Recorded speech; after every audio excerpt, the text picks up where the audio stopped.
네, 안녕하세요. 충남대 국제학부에서 학생들을 만나고 있는 강성우라고 합니다.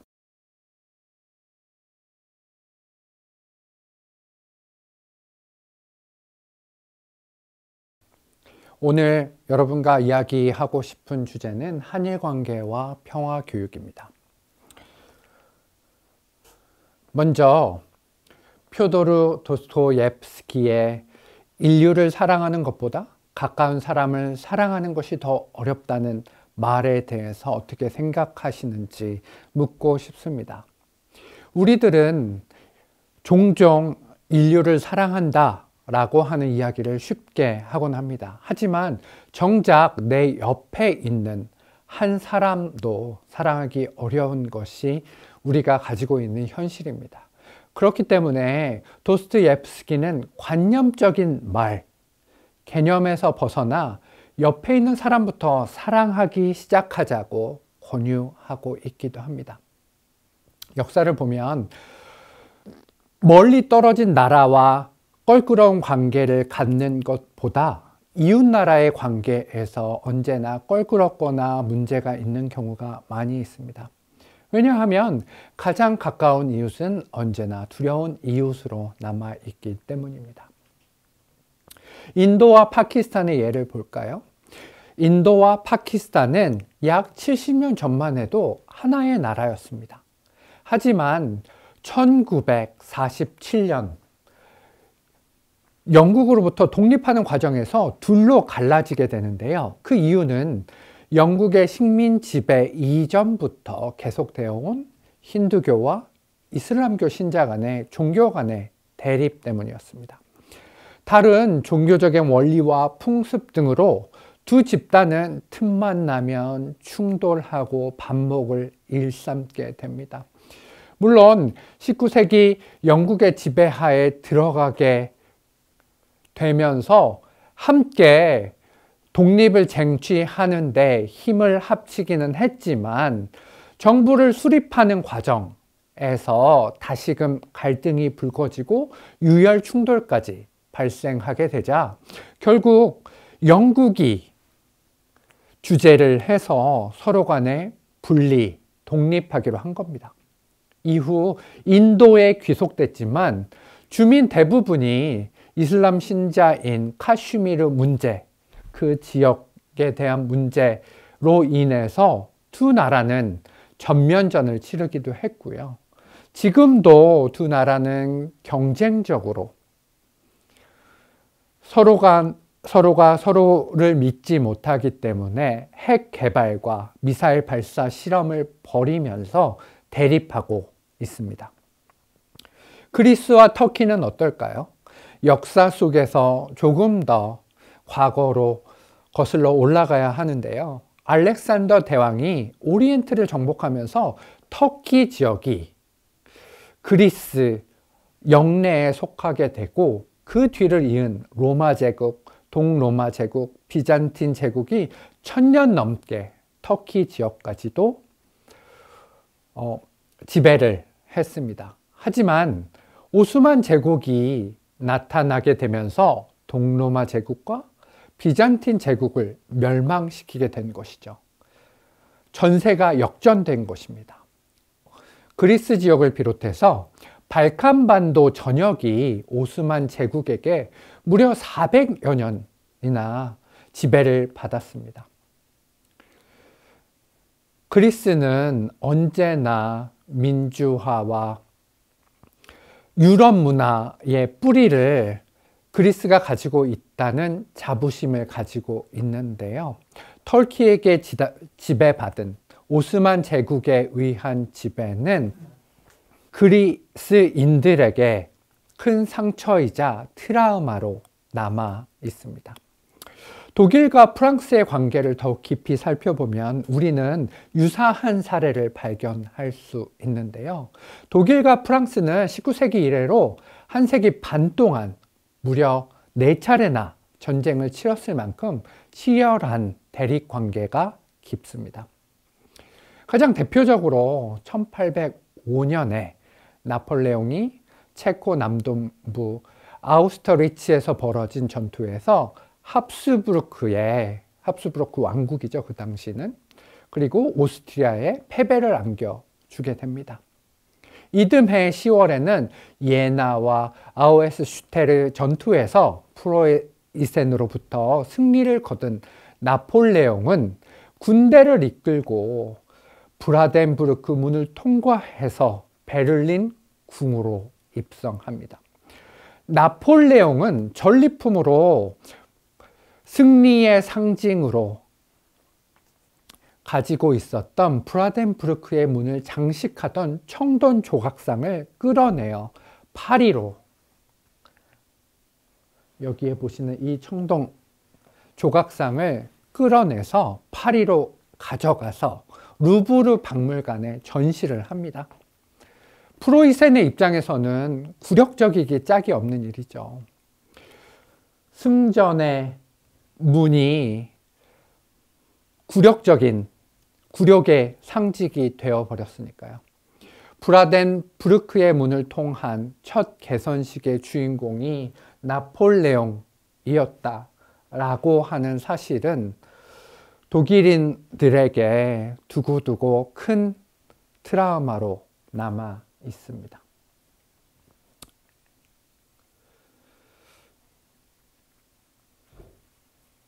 그리고요, 독일과 프랑스의 보불 전쟁은 어떤가요? 프로이센의 수상 오토 본 비스마르크가 취임하고 나폴레옹 3세가 먼저 전쟁을 일으키도록 유도해서 보불전쟁이 발생하게 되거든요. 독일의 보불전쟁 승리 후에 독일의 복수가 있었습니다. 그것은 바로 독일은 프랑스 절대 왕정의 상징 베르사유 궁, 이제 그것이 프랑스 왕정의 권위와 자존심의 상징처럼 남아있는 것인데, 프로이센 황제 빌헬름 1세와 비스마르크 수상 등이 참석한 가운데 독일 제국이 선포되었음을 프랑스 절대 왕정의 상징인 베르사유 궁에서 발표를 합니다. 보시는 바와 같이 거울과 샹들리에가 뿜어내는 사치와 화려함은 압도적인 거울의 방에서 독일의 제국에 선포를 하는 것이죠. 그 장소 선택의 의도는 복합적이었다라고 말할 수도 있었는데, 특별히 프랑스의 자존심을 짓밟는 시위적인 성격이 있었다고 할 수 있습니다. 또한 다른 유럽 국가들에 비해서 늦게 국민국가로 발전한 독일 국민은 프랑스 국민에 대한 열등감을 가지고 있었는데요. 그런 열등감을 씻는 의식이기도 했습니다. 또한 나폴레옹이 브라덴부르크 문을 장식하던 승리의 청동 조각상을 가져간 데 대한 복수이기도 했습니다. 세계 1차 대전은 프랑스와 독일과 프랑스 간의 또 다른 대결장이었습니다. 프랑스는 독일의 침입을 격퇴하면서 보불 전쟁에서의 수모를 만회하게 되는데요. 이 베르사유 조약을 통해서 독일에게 천문학적인 배상금은 물론이고 보불 전쟁에서 빼앗겼던 알자스 로렌 지역을 되찾아옵니다. 막대한 전쟁 비용을 증세가 아닌 국채 발행으로 충당하면서 이미 천문학적인 비용을 지출한 독일 정부의 배상금을 지불할 여력이 그 당시에는 남아있지 않았는데요. 또한 패전에 따른 갚아야 할 부채도 1,500억 마르크에 달했습니다. 이런 천문학적인 배상금을 갚을 능력이 없었던 독일은 전쟁 배상금을 물기 위해서 화폐를 역사상 가장 심각하게 많이 찍어내게 됩니다. 그 당시에 사진을 보면요, 많은 사람들이 독일 마르크화로 벽에 도배를 하거나 독일 마르크화를 벽난로에 태워서 떼는 등 마르크화 자체의 가치가 너무 떨어지는 초인플레이션, 급격한 물가 상승을 경험하게 되는 거죠. 이러한 상황은 야만을 낳게 하고 연합국가 독일 정부, 대기업과 자산가들이 비판의 대상이 됩니다. 그러는 가운데 정치권에서 새로운 세력이 등장하게 되는데요. 그중 한 명은 뛰어난 언변으로 독일인을 사로잡았던 히틀러입니다. 이후 총리의 자리를 거쳐서 총독의 자리까지 오르게 되는데요. 프랑스는 1차 대전 승리 직후에 독일을 경계하기 위해 라인간 어귀에 마지노선을 구축하게 되는데요. 요새화된 지하시설은 프랑스 국민들에게 난공불락의 두터운 방어의 자신감을 주었습니다.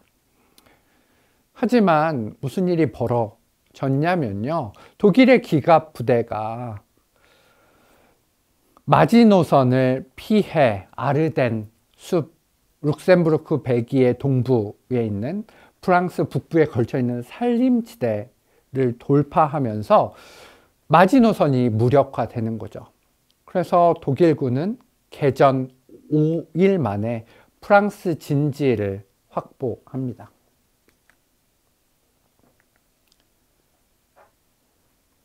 먼저 1차 대전 이후에 승전한 프랑스와 독일은 연합군 총사령관 포슈가 은밀한 휴전 장소로 콩피에르 숲 열차에서 휴전을 조인하게 되는데요. 조인 이후에 베르사유 강화 조약이 체결됐고 프랑스는 알자스 로렌 지역을 가져가게 되거든요. 그런데 2차 세계대전 초기에 콩피에르 숲에 있는 열차에는 또 다른 휴전이 조인되게 됩니다. 22년 전 휴전 현장을 그대로 재현한, 하지만 승자와 패자의 위치가 바뀐 모습이었습니다. 히틀러가 승자의 위치에 앉게 되는 거죠. 바로 지난번 승자인 포슈의 자리입니다. 히틀러가 연출한 따라하기 복수는 이 콩피에르 숲 객차에서 완결되었다라고 이야기할 수가 있겠습니다.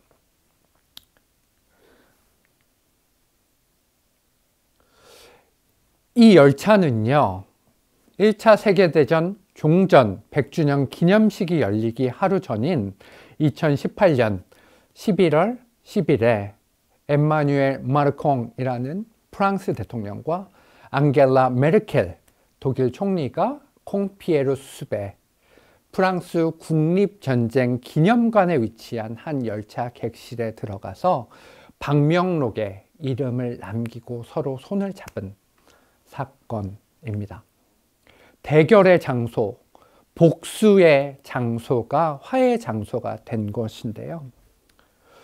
이제 다른 나라 이야기가 아니고 우리의 이야기를 한번 해봤으면 좋겠습니다.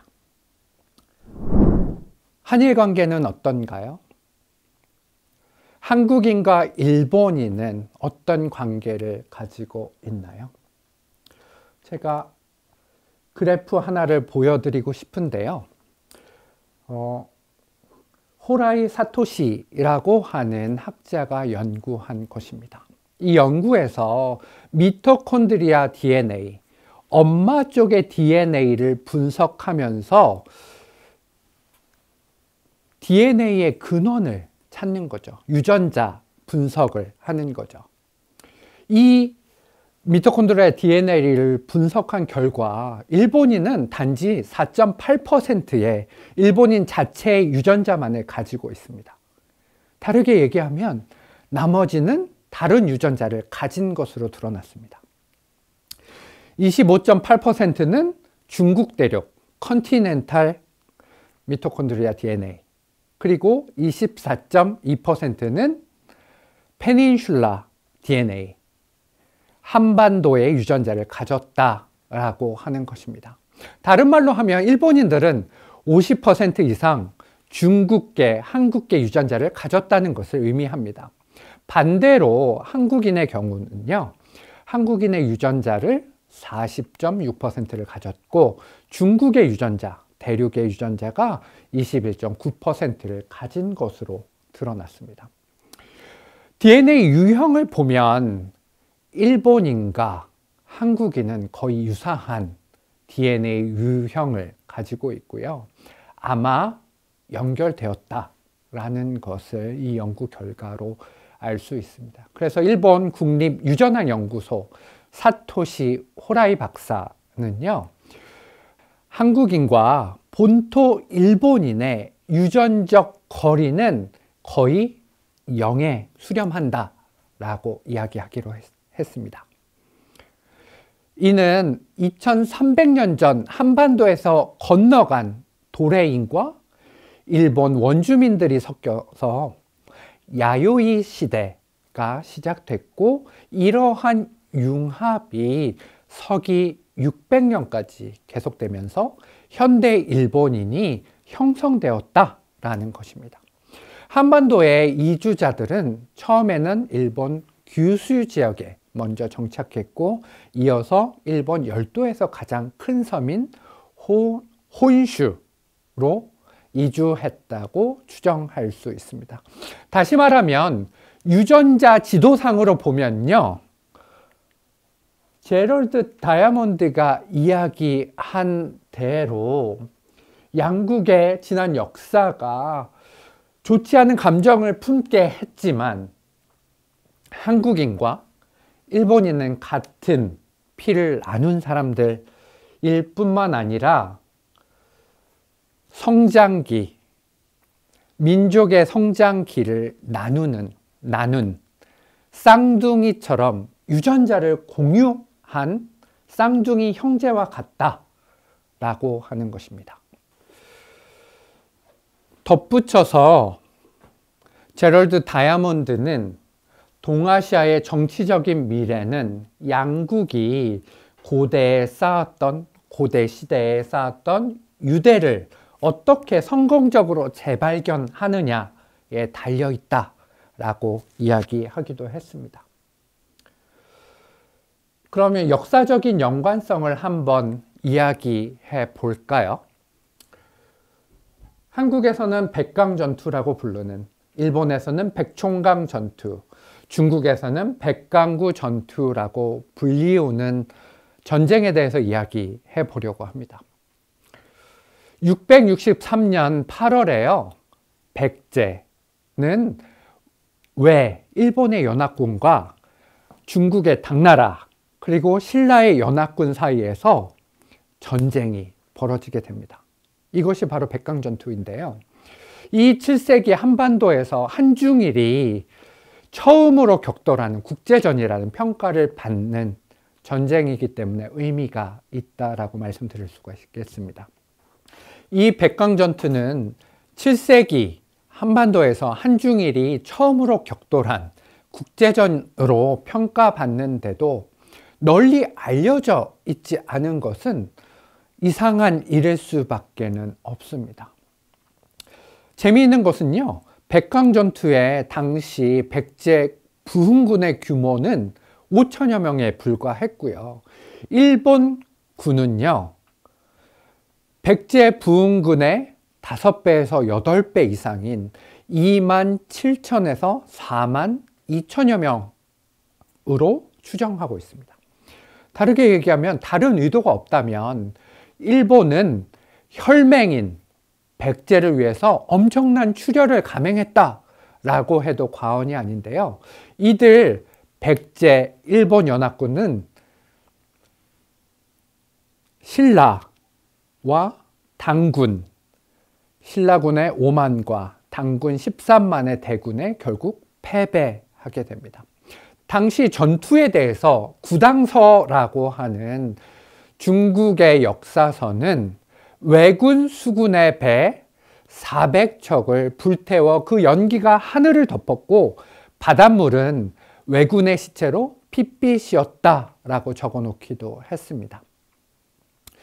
일본의 배 1000척과 3만에서 5만에 가까운 군대를 파견했다라는 사실만으로도 백제와 일본의 관계는 얼마나 가까웠는지 우리가 추정해 볼 수 있겠습니다.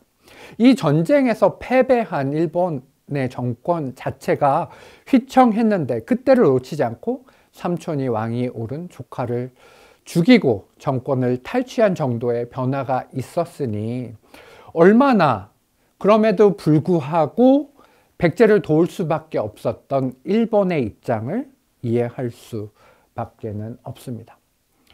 이 때문에 박노자 교수는 약 4만 2천 명의 일본 외인이 참전하고 1만여 명이 전사한 고대사를 통틀어서 왜군이 외부에 당한 가장 큰 규모의 패배였는데 우리 국사교과서는 이에 대해 침묵하고 있다.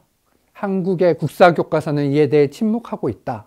왜냐하면 숙적인 외국, 일본이 침략이 아닌 동맹국 백제에 대한 원조를 단행했다는 사실이 우리의 통상적인 일본에 대한 생각, 일본관과 배치되기 때문이다 라고 이야기하기도 했습니다. 또 한 가지 재미난 사건을 한번 이야기해 보려고 합니다. 여러분, 카미가제에 대해서 알고 계신가요?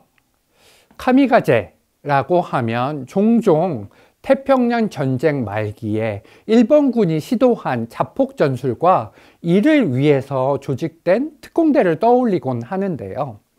이 카미카제의 기원은요, 1274년 몽골 제국 원나라의 쿠빌라이 칸이 주도한 몽골 고려 연합군의 일본 원정, 여기에 보시는 이들이 바다를 건너오면서 태풍에 휩쓸려 버린 것을 이야기하고요. 말 그대로 신령의 가호가 내려와서 신이 일으킨 바람, 신풍이라고 하는 카미카제에 의해서 일본이 구해졌다. 카미카제가 일본을 구했다라는 이름이 그것입니다. 사실 두 차례에 걸친 원정 모두 이 카미카제, 이 태풍 때문에 실패하게 되는데요. 원나라의 군사력은 일본에 비해서 굉장히 강했고 세계를 지배했던 원나라였기 때문에 원나라의 군사력은 일본에 비해 상당히 강했지만 문제는 원나라는 기병과 같이 말을 타고 전쟁을 하는 방식이었기 때문에 일본을 상대할 때 해군으로 하는 것들이 바다 위에서 전쟁을 하는 것이 문제였다라는 것입니다. 원나라 입장에서 해군은 생소한 병과였기 때문에, 그리고 천재지변, 카미카제가 겹쳐지면서 실패할 수밖에 없었다는 것입니다. 그런데 이 몽골군의 원정이 다시 소환되는 시점이 있습니다. 그것은 바로 역사상 유일하게 원폭의 경험을 한 일본의 두려움과 관련되어 있습니다. 일본의 대표적인 전후소설 중 하나인 쿠로이 아메, 검은 비를 쓴 이부세 마스지는 원폭이 히로시마에 떨어졌을 때를 묘사하면서 이 원폭 버섯 구름을요, 무쿠리 고쿠리노 쿠모로 묘사했습니다. 무쿠리 고쿠리노 쿠모라는 것은 몽골 고려 연합군의 구름이라는 뜻입니다. 이전에 사용되지 않았던, 알지 못하는 미지의 두려움의 상징, 그것이 바로 몽골 고려 연합군의 구름이었던 것이죠. 또 다른 이야기를 한번 해봤으면 좋겠습니다. 임진왜란은 어떨까요? 조선은 임진왜란이라고 부르고, 임진년에 왜 일본이 만들어낸 난리라는 뜻입니다. 일본도 동일하게 임진왜란이라고 부를까요? 아닙니다. 일본은 자국의 연호에 따라서 분로코 게이조노에키라고 부릅니다. 말하자면 분로코 게이조 시대에 조선이 건방져서 손을 봐줬다라는 에키라는 용어를 사용하고 있습니다. 중국은 어떨까요? 한국과 일본과 다르게 중국에서는 항외원조라고 합니다. 외에 대항해서 조선을 도왔다라는 인식을 이야기합니다. 많은 분들이 아시겠지만 임진왜란이 촉발된 이유는 일본이 서양의 아시아 진출 시기에 즈음해서 16세기 후반에 오다 노부나가, 도요토미 히데요시 등이 국제 무력 세력을 흡수하고 조총 등과 같은 신군사 기술을 받아들이면서 일본을 통일하게 됩니다. 그래서 임진왜란 때 조총이 사용되는 것인데요. 조총이 일본어로 하면 대포라고 합니다. 철포라는 뜻인데요. 우리나라 말에 무대포라는 말이 있죠. 그 말은 철포가 없는 조선과 철포가 있는, 대포가 있는 일본을 가르치는 말이기도 합니다. 어찌됐건 도요토미 히데요시가 일본을 통일하는데 결정적인 무기가 이 대포였습니다. 조총이었습니다. 이 새로운 무기는 일본 각지에서 그 당시까지만 해도 일본이 통일되지 못하는, 말하자면 전쟁이 계속되는 전국시대를 거쳐가던 일본에게 큰 파장을 일으켰습니다. 전쟁이 계속되다 보니 일본인들은 꾸준히 조총을 개량했고요. 포르투갈에서 처음 수입했을 때보다 월등히 성능이 우수한 조총을 사용하게 되었습니다. 그 부하의 배신으로 목숨을 잃은 오다 노부나가를 대신해서 일본을 통일한 도요토미 군대는 15년 뒤에 임진왜란에서 이 전투 방식을 그대로 사용하게 됩니다.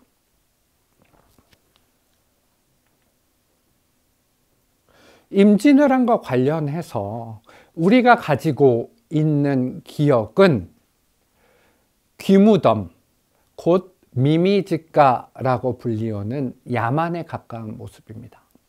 임진왜란 당시 도요토미 히데요시는 일본 군들에게 조선 백성들을 보이는 대로, 조선 백성들을 보는 대로 사살해서 적의 목, 곧 조선인의 목을 모아오라 라고 명령을 했는데요. 머리를 통째로 가져가기에는 너무 무겁잖아요. 그 대신 귀와 코를 모으게 되는 거죠. 이에 따라서 일본군은 조선에서 조선군과 민중들을 죽이고 코를 베어가는 만행을 저지르게 됩니다. 일본군 장수들은 코를 베어 일본에 보내면 도요토미 히데요시는 코 영수증을 써주고 소금에 절여놓고 하는 등의 만행을 저지릅니다. 일일이 그 숫자를 세고 장수들에게 너는 몇 명, 너는 몇 명 이렇게 영수증을 써 주었다고 합니다. 그리고 감사장까지 써서 보냈다라고 알려져 있습니다. 그런 다음에 일본 전역을 자랑스럽게 순회한 다음 교토에 묵게 되었는데, 지금도 일본 교토에 가면 이때 베어간 코를 묻은 코무덤이 있습니다. 이 코무덤은 귀무덤으로 잘못 알려져 있기도 한데요. 그 배경에는 도쿠가와 시대, 에도 시대 초기의 유학자인 하야시 라산이 코무덤은 너무 야만스럽다라고 이야기하면서 귀무덤이라고 하자라고 하면서 지금까지 귀무덤으로 알려지고 있는데요. 사실 이것은 코무덤입니다. 그런데 임진왜란을 일으킨 도요토미에 대한 기억은 어떤가요? 우리와 일본은 동일한 기억을 가지고 있나요? 일본에서 도요토미 히데요시는 최고로 출세한 인물로 유명합니다. 낮은 신분으로 태어나서 일본 조정 최고의 자리인 간파쿠, 관배까지 오른 인물이기 때문입니다. 일본에서 도요토미 히데요시를 표현할 때 빠지지 않는 어구가 바로 여기 보시는 센고쿠 이치노 슈츠세이타마라는 어구입니다. 전국 최고의 출세 가도를 달린 인물이라는 것입니다. 그래서 도요토미 히데요시는 일본인들 사이에서는 입신 출세의 아이콘과도 같은 인물입니다. 도요토미 히데요시와 관련된 일화 중 가장 유명한 일화 중 하나는 전국시대에 이제 전쟁이 계속 이루어지던 그 시대 사무라이 중 리더인 오다 노부나가가 히데요시에게 화장실 관리를 시켰더니 그가 청소한 화장실에서는 냄새는커녕 티끌 하나 없었다 라고 알려져 있기도 하고요. 이를 기특하게 여긴 노부나가가 자신의 신발을 만들어 봐라 라고 시켰더니 정성을 다해서 보풀이 하나도 없이 만들었을 뿐만 아니라 추운 겨울 장군이 따뜻한 신발을 신기를 원하는 마음으로 품에 품고 있다가 따뜻한 신발을 내놓는 행동을 하기도 했다고 합니다. 어떻게 보면 지금의 기준으로 보면 대단한 처세를 가진 사람이다 라는 것입니다. 처세술만 뛰어났던 것은 아닙니다. 하루는 노부나가 주군이었던 도요토미 히데요시의 주군이었던 오다 노부나가가 실수로 금으로 된 술잔을 깊은 우물 속에 빠뜨렸다고 합니다. 히데요시가 자원에서 큰 물통을 여러 개 구한 다음에요. 물을 물속에 한꺼번에 부어 물이 갑자기 올라오는 그 틈을 타서 금술잔을 재빨리 집어내서 오다 노부나가에게 바쳤다라고 합니다. 이로써 오다 노부나가의 총애를 받아서 도요토미 히데요시는 출세길이 올랐다라고 알려져 있습니다.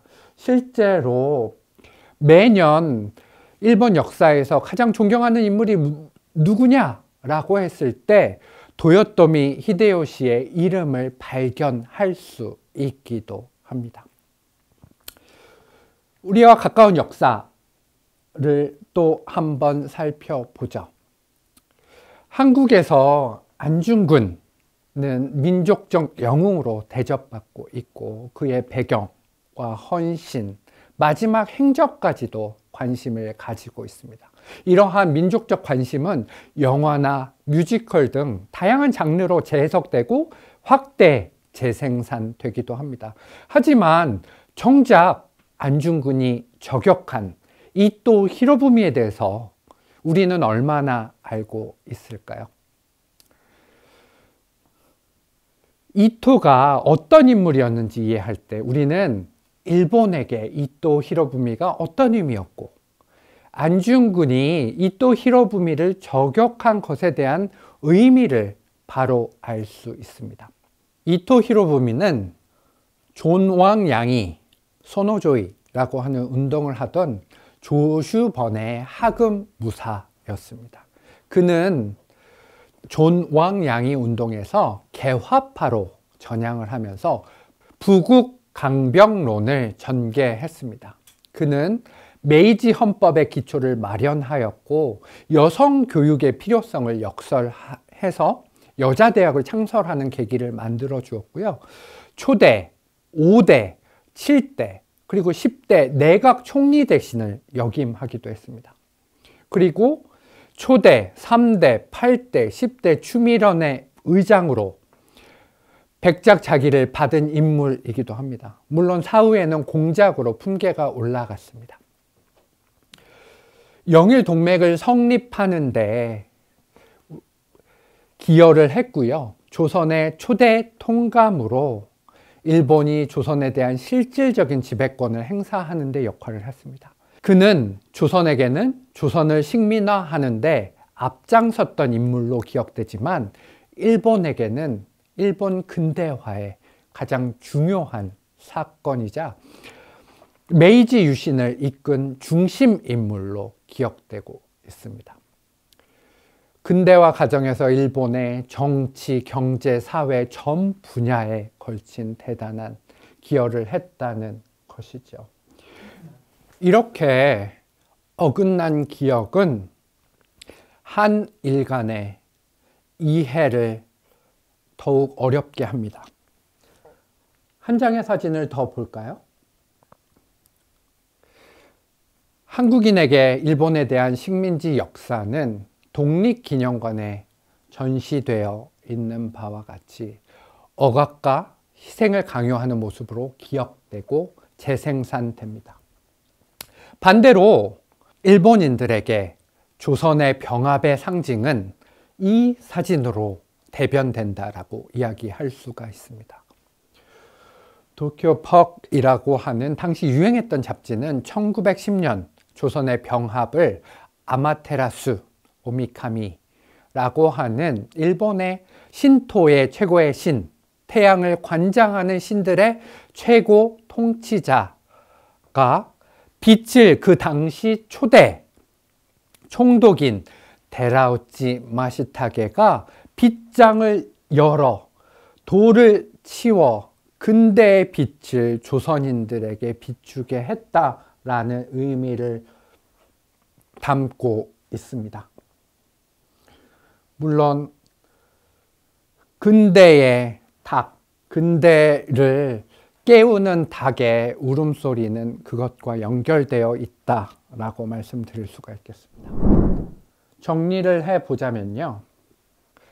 한일 간 상호 간의 역사 이해와 화해를 위해 어떤 평화교육이 필요할까요? 한일 간 각 나라의 집단 기억은 아직 보편 타당성을 지닌 기억으로 수렴되지 못하고 있습니다. 집단 기억은 collective memory라는 것인데요. 특정 공동체의 공통된 과거에 대한 공유된 기억과 표상을 나타내고 있습니다. 모리스 알박스라고 하는 집단 기억의 전문가는 집단 기억은 사회적인 현상이고 개인은 사회 그룹 내의 상호작용을 통해서 이런 공유된 기억을 형성하고 참여하고 기여한다 라고 이야기하고 있습니다. 한국과 일본은 선택적인 기억과 망각을 통해서 서로 기억하고 싶은 역사를 중심으로 기억하게 되었습니다. 이러한 한일 관계에서 집단 기억의 차이는 역사 이해에 대한 차이로 귀결되는데요. 대결이 아닌 공존과 소통의 새로운 미래를 만들기 위해서는 결국 보편적인 가치에 입각한 집단 기억에 대한 화해가 필요하고, 이는 상호 간의 역사 인식의 간극을 좁히는 길이라고 생각합니다. 유럽연합을 가능하게 한 배경에는 유럽연합의 두 맹주인 프랑스와 독일이 대결과 복수의 상징이었던 콩피에뉴 숲에 있는 열차를 화해와 회복의 상징으로 바꾸었기 때문에 가능했다고 할 수 있습니다. 그러면 한일 관계에서 우리가 찾을 수 있는 콩피에뉴 숲은 어디입니까? 콩피에뉴 숲에 있는 그 열차, 평화와 화해의 열차는 무엇일까요? 라는 질문으로 마치려고 합니다. 감사합니다.